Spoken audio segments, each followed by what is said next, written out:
Halo semuanya, selamat datang di channel setelah tanda tanya.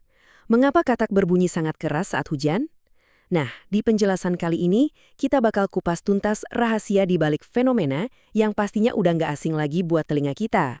Pernah nggak sih kalian mikir waktu hujan deras terus denger suara katak bersaut-sautan? Mereka mah cuma lagi asyik main air aja ngerayain datangnya hujan. Tapi beneran cuma itu alasannya? Atau ada mesin biologis super canggih yang lagi beroperasi di balik suara bising itu? Hari ini kita bakal jalan-jalan dari level yang paling mikro, yakni bedah anatomi tersembunyinya langsung, sampai ke level makro untuk melihat gimana sih suara ini sebenarnya berdampak besar pada ekosistem bumi kita. Yuk, kita mulai! Bagian 1. Misteri orkestra saat hujan. Oke, kita langsung masuk aja ke inti masalahnya. Kita bakal mulai dari melihat anatomi instrumen bawaan sang katak itu sendiri ya. Coba perhatikan struktur yang namanya kantung vokal ini. Bayangin aja, kantung ini tuh semacam amplifier atau balon pengeras suara biologis yang udah otomatis terpasang di tenggorokan katak jantan. Dan fungsinya bukan cuma sekedar bikin volume suaranya jadi gede ya. Kantung ini melakukan trik fisika jenius yang namanya penyesuaian impedansi. Jadi, membran elastis ini menembakkan gelombang suara dari tubuh katak yang padat dan berair langsung ke udara bebas di sekitarnya tanpa kehilangan energi sedikit pun. Hasilnya, hewan sekecil itu bisa ngeluarin suara yang menandingi berisiknya mesin pemotong rumput dan bahkan bisa kedengeran sampai jarak 1 kilometer. Gila kan? Terus yang bikin makin menarik, hardware bawaan ini ternyata bentuknya beda-beda. Ada 3 rancangan utama nih.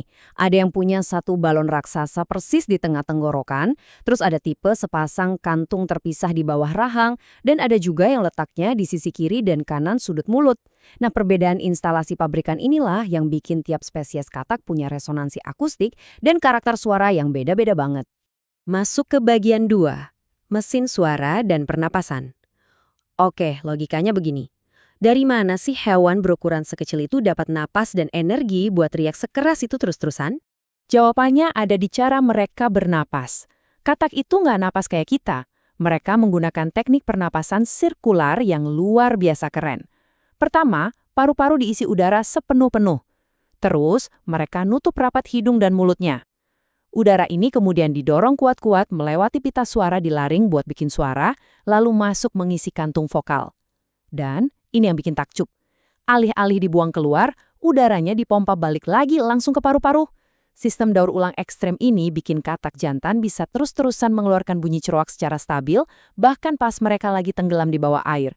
Dan efisiensi sistem daur ulang ini mutlak diperlukan. Kenapa? Karena bikin suara sekeras itu nguras energi metabolik yang gede banget. Normalnya, katak butuh sekitar 4 detik lebih dan puluhan gerakan pompa rahang untuk mengisi paru-parunya. Tapi, dengan memanfaatin elastisitas si kantung vokal tadi, paru-parunya bisa langsung terisi penuh lagi dalam waktu kilat. Cuma butuh 1,7 detik aja. Hemat energi, hemat waktu, artinya si jantan bisa manggil betina dengan tempo jauh lebih cepat. Nah, pastinya kalau ngeluarin suara bising, mereka juga harus kuat dong dengernya. Katak memang nggak punya daun telinga kayak mamalia, tapi mereka punya timpani. Timpani ini kayak gendang telinga raksasa eksternal yang ada di sisi kepala mereka, persis di belakang mata.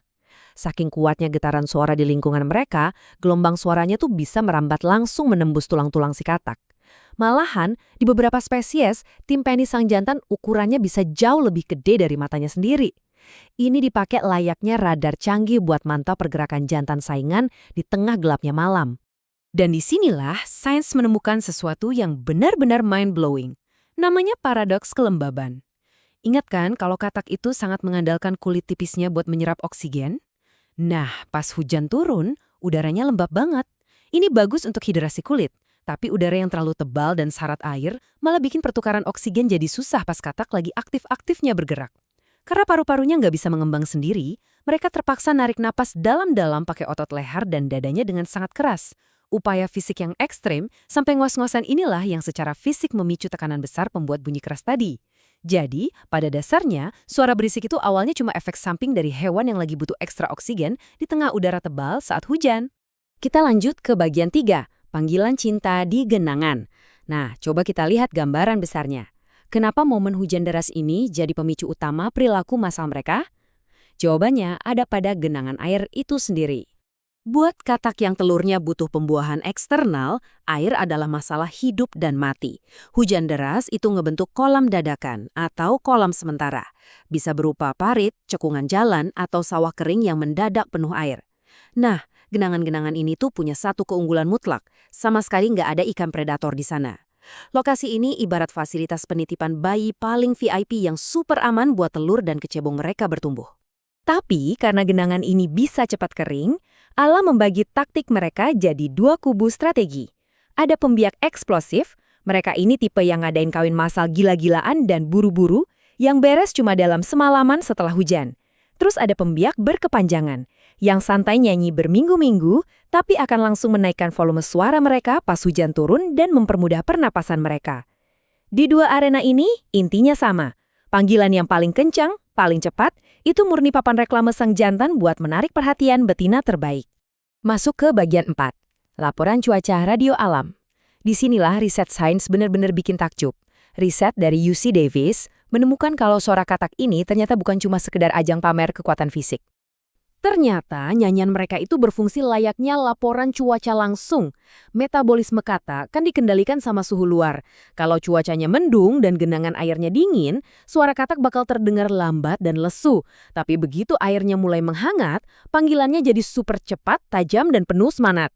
Dan tebak, katak betina itu ngedengerin ketukan ini dengan sangat teliti loh. Si betina memakai tempo suara si jantan buat mastiin, oke, suhu genangan airnya udah cukup hangat nih buat ngetesin telur-telurku secepat mungkin. Bener-bener termometer akustik yang luar biasa. Terus, coba bayangin ada ratusan katak jantan dari berbagai spesies nomplek di satu kolam yang sama, semuanya teriak bareng. Kenapa suaranya nggak jadi cuma bisingan kacau?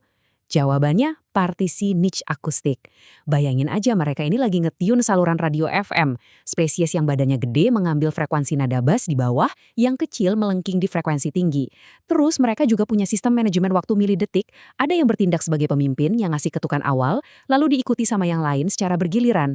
Makanya sinyal suara mereka bebas dari tabrakan. Biar lebih kebayang, coba kita perhatiin ekosistem di Indonesia. Katak sawah itu contohnya. Mereka yang pertama ngerespons air di atas lumpur dengan ritme cepat, tata-tata. Sangat kontras dengan kodok buduk yang sering kita temui di pemukiman urban. Jantan kodok buduk ini pinter banget. Mereka suka mojok di sudut pipa parit atau dinding beton. Buat apa? Supaya struktur beton itu jadi semacam corong raksasa yang melipat gandakan dengkuran melingking mereka biar bisa ngalahin berisiknya suara motor dan mobil di kota. Adaptasi yang cerdik banget ya kan? Tapi sayang sekali kita sampai di bagian 5. Simfoni yang terancam sunyi. Kecerdasan adaptasi orkestra kuno ini sekarang sedang diuji dan berada di ujung tanduk. Data dengan jelas memperlihatkan berbagai tekanan berat yang menghantam makhluk ini. Kebisingan antropogenik atau aktivitas manusia seperti kendaraan dan industri itu nutupin dan ngerusak saluran frekuensi radio alami mereka. Si jantan akhirnya dipaksa berteriak pakai nada yang nggak natural sampai kehabisan energi. Selain itu, iklim yang kacau juga membawa bahaya ganda. Kekeringan panjang melenyapkan kolam-kolam vital mereka, atau sebaliknya, hawa panas sesaat menipu tubuh mereka untuk kawin lebih awal. Kalau brudu menetas pas makanannya belum ada, satu generasi bisa lenyap begitu saja. Jadi, mengutip kesimpulan elegan dari Profesor Eric Post dari UC Davis, poin krusialnya tuh gini. Nyanyian katak saat badai hujan itu sebenarnya adalah salah satu bentuk pertukaran data hayati yang paling mutakhir di alam liar. Si jantan mungkin cuma berniat memanggil pasangannya, namun seluruh frekuensi, ritme, dan volumenya itu tanpa sadar juga mengomunikasikan suhu, tingkat polusi suara, dan kesehatan fundamental dari ekosistem tempat ia tinggal. Dan ini membawa kita pada sebuah renungan penting di akhir pembahasan ini. Jutaan tahun lamanya, katak bernyanyi merespons turunnya air hujan, bertindak sebagai penopang penting bagi jaring-jaring makanan perairan tawar kita. Sekarang coba bayangkan, gimana jadinya kalau suatu saat hujan turun membasahi bumi, tapi kita nggak dengar lagi tat-tat-tat bersahut-sahutan yang meresponsnya. Apa yang bakal terjadi pada keseimbangan hidrologis dan biologis planet kita kalau orkestra alam ini akhirnya benar-benar menyerah dan diam? Sesuatu yang sangat patut kita pikirkan. Teruslah dengarkan suara alam di sekitar Anda. Terima kasih telah mengikuti penjelasan ini bareng saya, dan sampai jumpa di pembahasan seru berikutnya.